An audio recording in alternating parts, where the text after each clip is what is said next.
और रूस यूक्रेन के वॉर जोन से इस वक्त की एक बड़ी खबर आ रही है। ज़ेलेंस्की को क्रीमिया पर हमले की मिली हरी झंडी। अमेरिका ने यूक्रेन को क्रीमिया पर हमले की इजाजत दे दी है। बाइडेन प्रशासन क्रीमिया पर हमले के लिए सैन्य मदद देगा।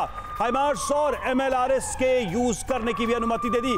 तो अपने आप में यह बड़ी खबर है। हेलीकॉप्टर क्रैश के बाद लगातार ये सवाल उठ रहे थे कि क्या आक्रामक होगा और ज्यादा यूक्रेन। तो अब खबर यह आ रही है कि क्रीमिया पर हमला करेगा यूक्रेन और इसके लिए US से हरी झंडी मिल गई है। हाइमार्स और MLRS के जरिए क्रीमिया पर अटैक और इसके लिए अमेरिका की मदद भी मिल सकती है यूक्रेन को। मनीष झा हमारे साथ इस वक्त जुड़े हुए। मनीष, क्या यह माना जाए कि यह वही खबर है जिसका डर सबको था?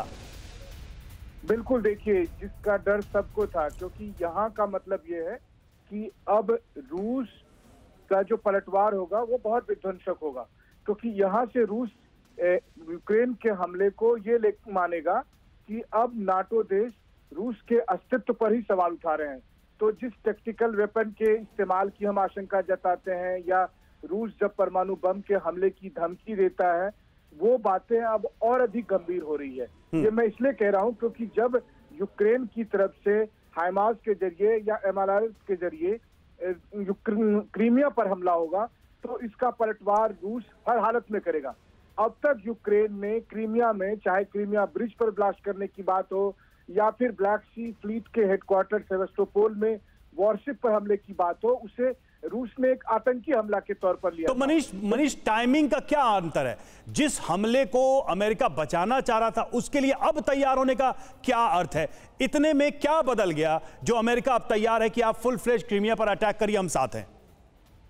देखिए, जब यूक्रेन और अमेरिका के सैन्य अफसरों की मीटिंग हुई, यूक्रेन का कहना यह है कि हमें क्रीमिया पर हमला करना चाहिए और हम उसमें कामयाबी हासिल कर सकते हैं। तो अमेरिकी सेना के ऑफिसर्स इसको लेकर कन्विंस थे और फिर बाइडेन प्रशासन में इस पर लंबी बैठक हुई।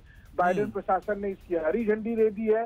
बाइडेन प्रशासन ने कहा कि हम लॉन्ग रेंज मिसाइल का इस्तेमाल अभी भी नहीं करेंगे, लेकिन हाइमार्स और MLRS के जरिए आप हमले करें। लेकिन मनीष, बाइडेन प्रशासन की तरफ से हरी झंडी देना और क्रीमिया पर हमले को लेकर हरी झंडी देना, ये जाहिर सी बात है कि रूस को और उकसाएगा, पुतिन को और उकसाएगा कि अब पश्चिम की तरफ, पश्चिम के खिलाफ कोई बड़ा एक्शन लिया जाए। ये बात भी सही है। देखिए, सबसे बड़ी बात है कि क्रीमिया पर हमला यूक्रेन के लिए उतना आसान नहीं होगा। मैं खुद क्रीमिया में लंबे समय तक मैं रहा हूँ। क्रीमिया से मैं खेरसोन तक वाया रोड भी गया हूँ।